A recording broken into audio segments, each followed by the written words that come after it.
welcome to Introduction to Aerodynamic Objects Tutorial 2, my first aerodynamic object. And in this you're going to make some shapes that have aerodynamic drag, then build a tower out of boxes and blow it down.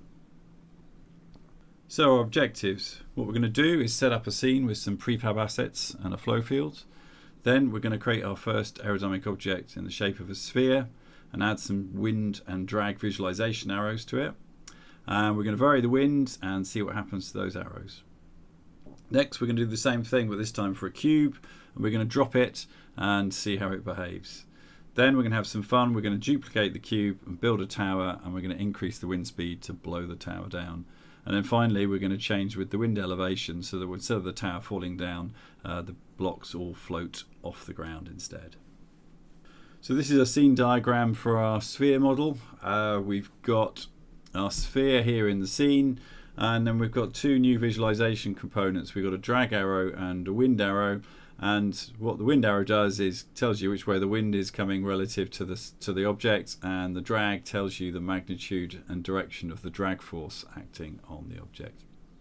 And in terms of our scene hierarchy, this repeats itself through all the work we're doing with aerodynamic objects. You start with a top level object with a rigid body. Then you define the geometry or the shape of the object you're working with, and then the leaf of the tree at the end. We have an aero object here, which is where all the magic happens in terms of the aerodynamics, and we're going to set up the model to be running just with drag for this particular exercise. And then underneath this object we add some components for wind and drag arrows.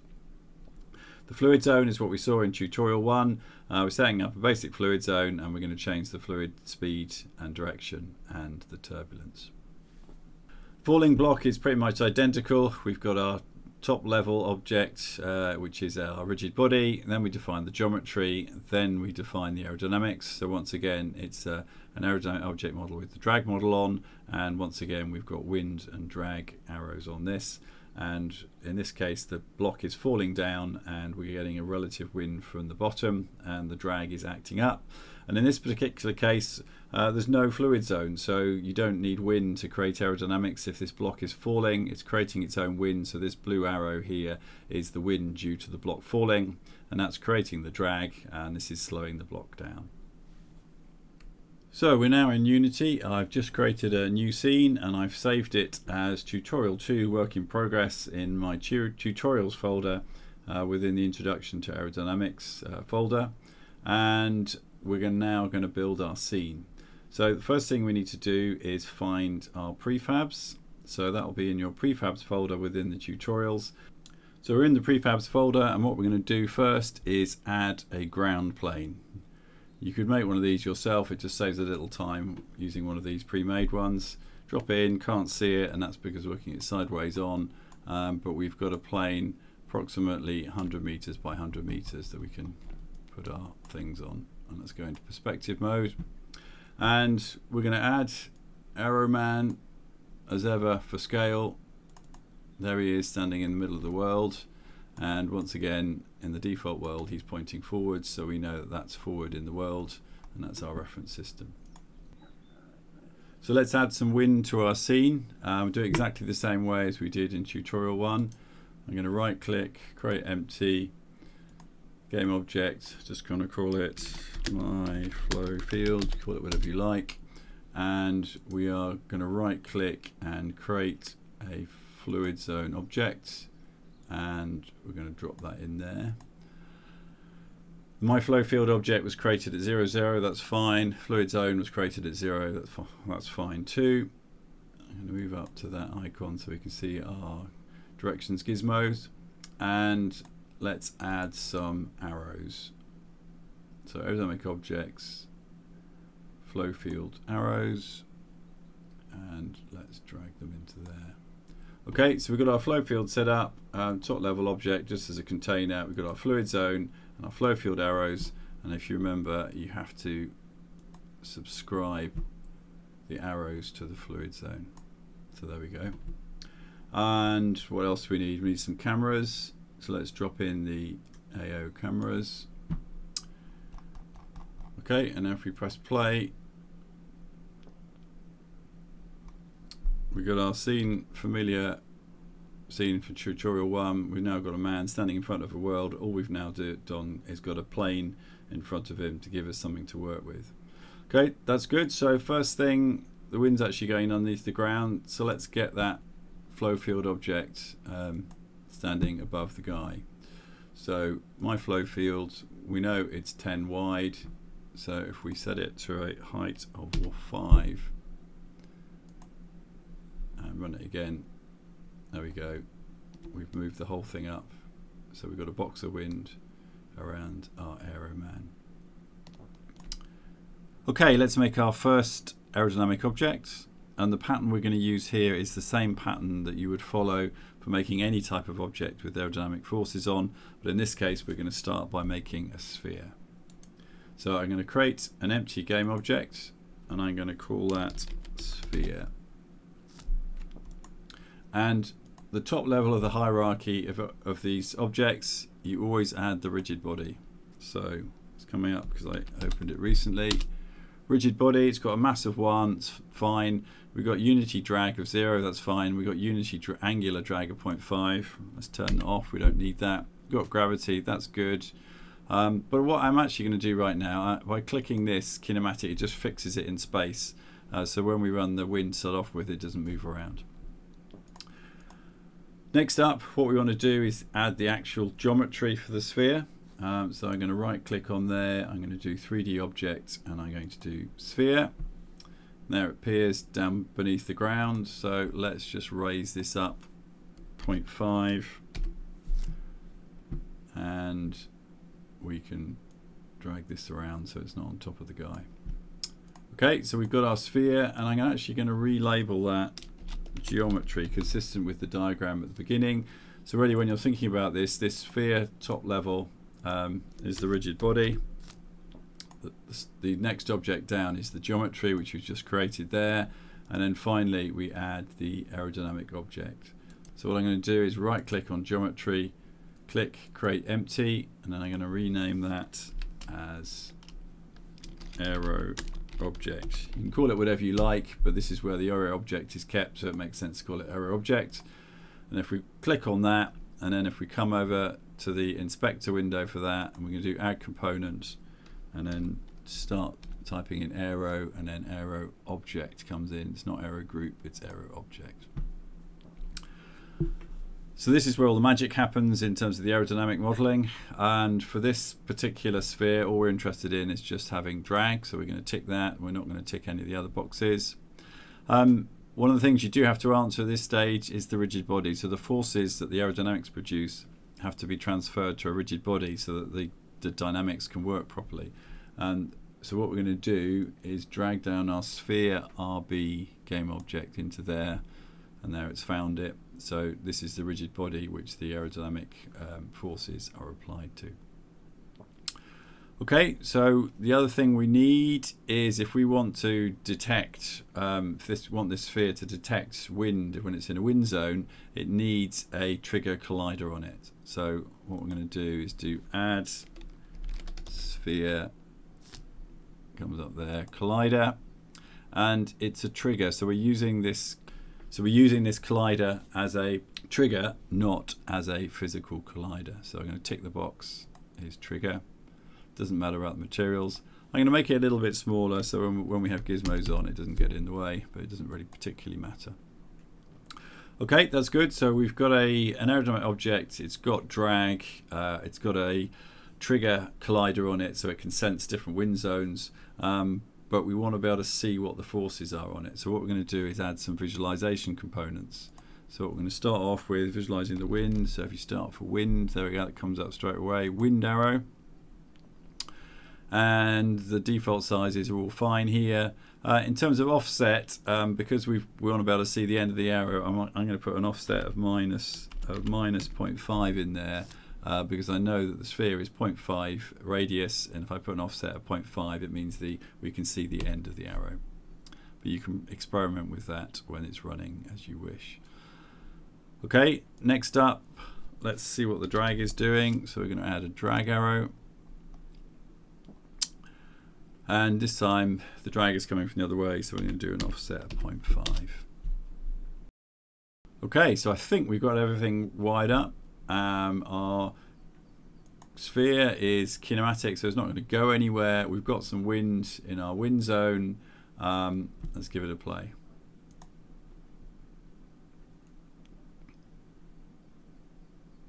Okay, so we've got something happening.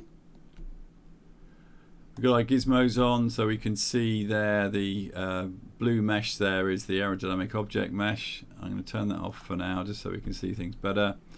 And we can see there we've got our wind field with the arrows moving around, and then if we look closely at our sphere, we can see we've got the blue arrow there, which is the wind local to the sphere, and the red arrow there, which is the local drag. And if we go to our fluid zone, and I'm going to lock that one in place there so it doesn't move away, we can increase the wind speed, and there you can see the drag goes up and the wind goes up. If I turn the turbulence off to make things more straightforward, I can do the same as what we did in tutorial 1. If I move the wind direction, you can see that the wind on the sphere is coming from a different direction, and that drag arrow moves opposite to the wind, and drag acts in the same direction as the wind, so drag always slows you down. And we can move the wind the other way and the drag will go up. Okay, great, so we've got our sphere, it's fixed in its place, but we've seen what the drag is. Let's now give it its freedom and see what it does in response to the forces. So if we go to our sphere, rigid body, and if we unclick is kinematic, this means now it can roll around, and play the simulation.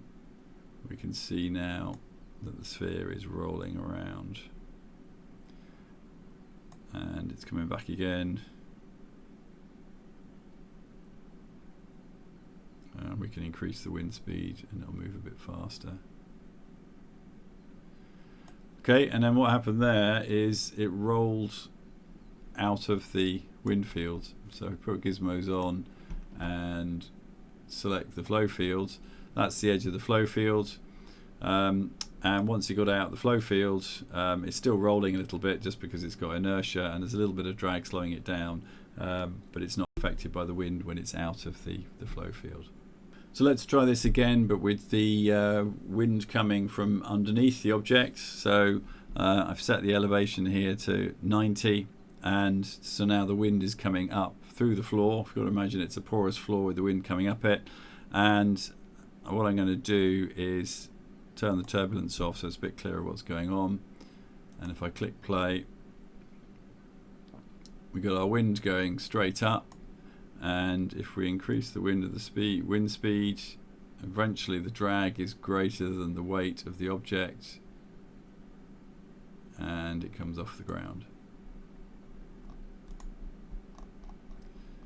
And what you see there gets to the top of the fluid zone, and it's kind of bouncing, and what's happening there is the wind is stopping when it gets to the edge of the fluid zone, so it's just basically falling back under gravity, and it's kind of bouncing around there. It looks like it's floating, but it's kind of floating on a rising air.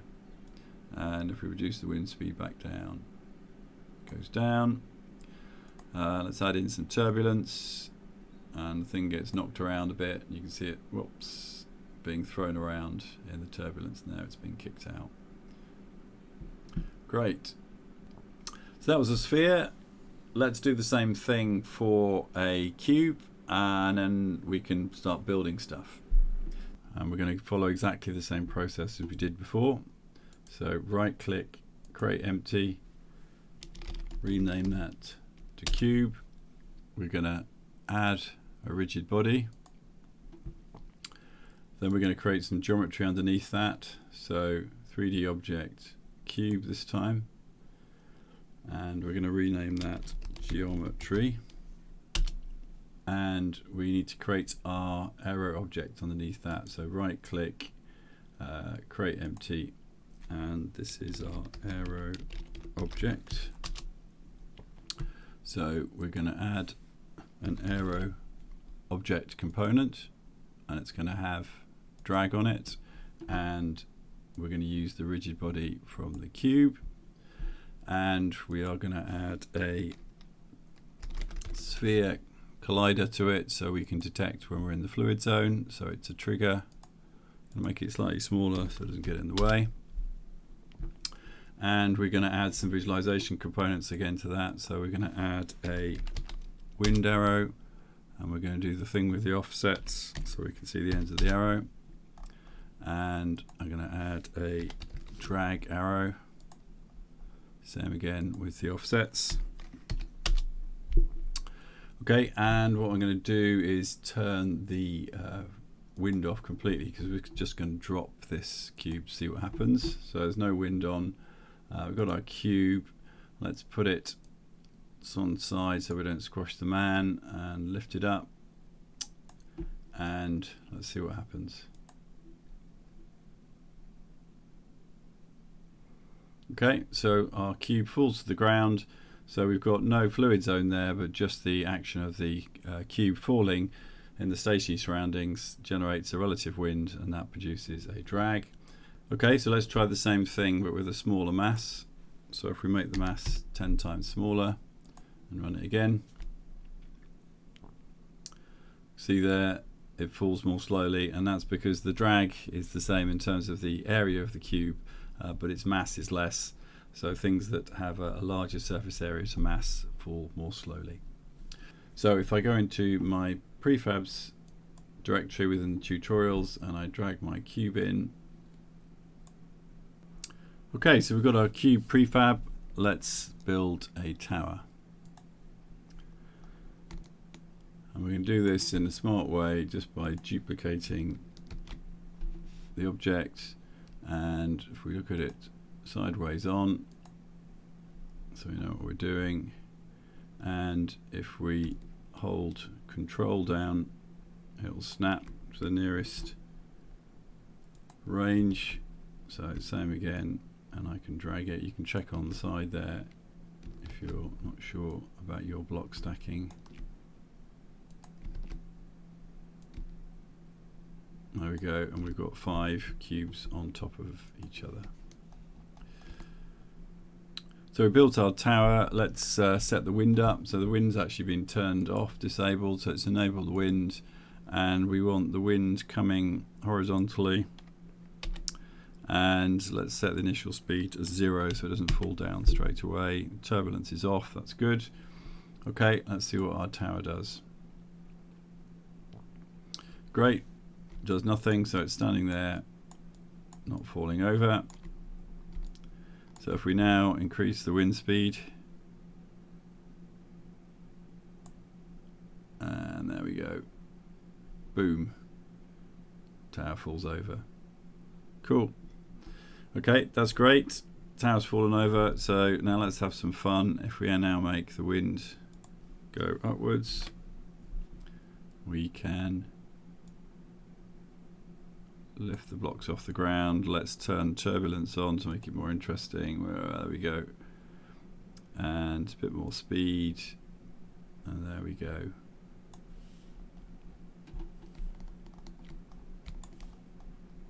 There are blocks floating around in the wind. Turn the wind off, blocks fall down.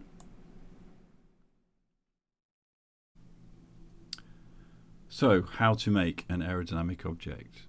In fact, there's many different ways you can make an aerodynamic object, but what I'm proposing here is the simplest way you can do it, in the sense that it's likely to reduce the amount of design errors you make and reduce the amount of time you spend trying to fix bugs in your model. Our overall aerodynamic object is made up of 3 separate objects in a hierarchy. At the top we've got our rigid body, and that's responsible for the rigid body dynamics, and it's where we set the mass and inertia and any constraints on the rigid body. Next down in the hierarchy we've got our geometry, and this controls the shape, and that includes the collider, which is the rigid body uses for working out how this body interacts with other rigid bodies.